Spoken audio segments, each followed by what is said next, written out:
Peace and love, good people. Peace and love.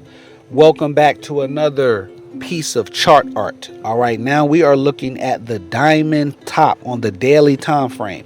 This is a long-term bearish signal. All right, so I'm going to give you some more details and insight into the diamond top. All right, so what is the diamond top?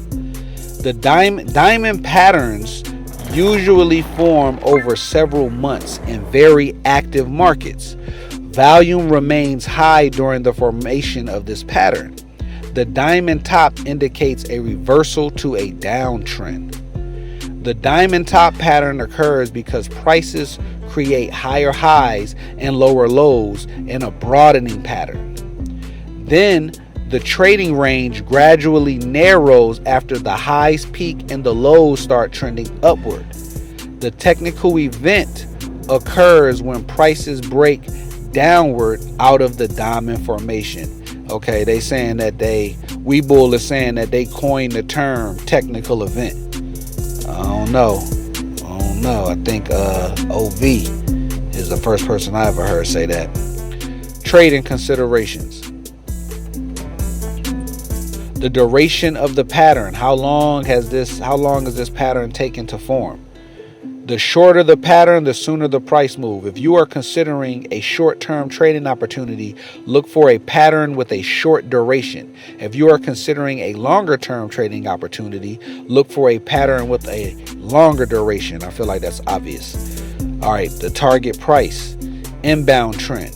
But let's look at criteria that support the diamond top. Here we go again. Support and resistance.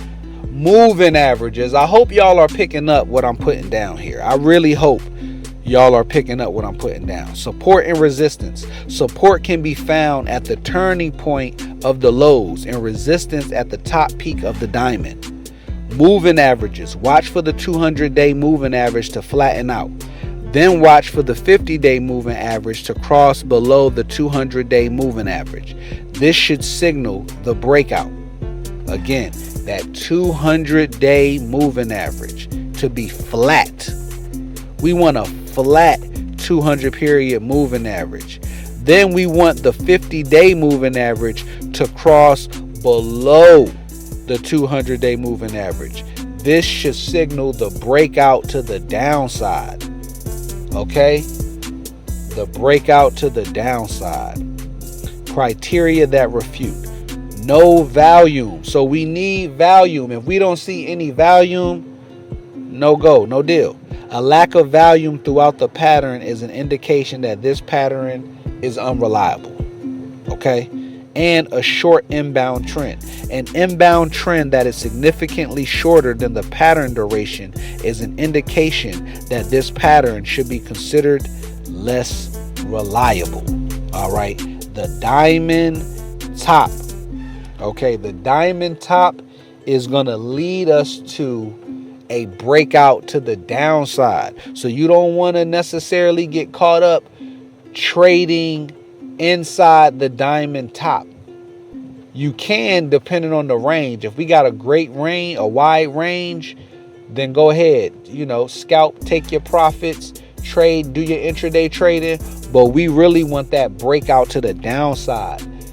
That's where you can put that money on that trade. That's where people trade the daily chart and they're doing 2 and 3 trades a month, but they making 20 and 30,000 because they are waiting. They're not trading for daily income. They are waiting for opportunity, a setup to present itself where they've had plenty of time to confirm what's about to happen. And then they load up the boat and they set out to sell. They put that thing right on. They put that money right on there and boom. Watch it move to the downside. All right. So that's the diamond top. As you can see, this thing has been forming over an extensive period of time. All right. All the way over here. Ups and downs, lower highs, higher lows. Higher highs, lower lows. That's convergence. I mean, that's higher, yeah, that's divergence. So they start moving away from each other, then they both peak, then they converge, they merge together, and then they come with each other back to this corner here, and boom, this is where the breakout occurs to the downside. All right, so I hope that diamond top, that long-term bearish signal was helpful to you. Peace and love, and I hope you get rich. See you in the next video.